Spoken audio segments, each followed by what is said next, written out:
IDLE defines four different knowledge types, and we call that DIKW. We begin with data, which is actually just the discrete facts that we collected, records through monitoring tools, through manual documentation in tools such as Excel. And usually we capture that data in databases. But in and of itself, data is meaningless because there is no context to the data. When we move up to information, we start to ask the questions who, what, when, and where. And this is where we provide context to the data. So we collect information in documents, in reports, in email, and in multimedia.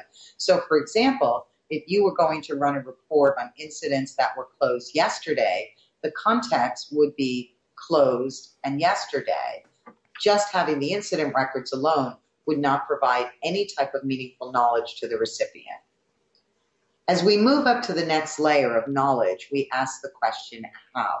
And here's where we add our experiences, we add our ideas, we add insights and values, which are less tangible than the linear, discrete facts that we capture in our database.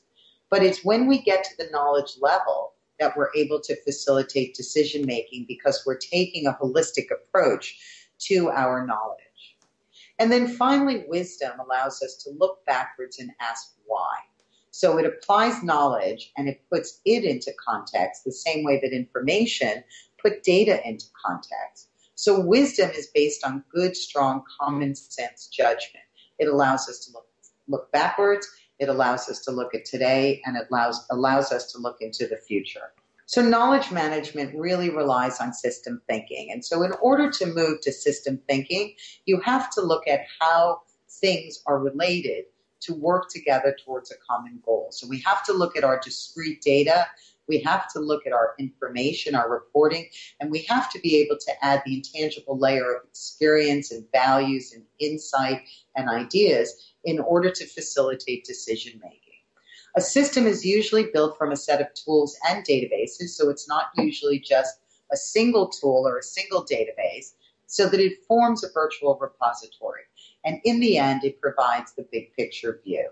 What is a service knowledge management system, an SKMS? Well, IDLE defines an SKMS as a set of tools and databases that are used to manage knowledge and information.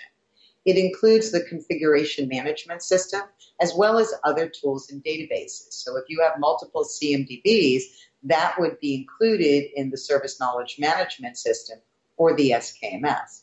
The SKMS stores, manages, updates, and presents all information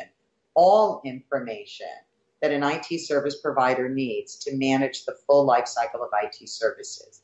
So it's built on multiple layers, beginning with the data level, that would be in your CMDB, moving to the information level, and that would add information about incidents, about changes, and about problems, and then adds an additional layer of experiences, insights, values, and ideas so that we have a well-rounded view of all of the information that a service provider needs to manage the service lifecycle.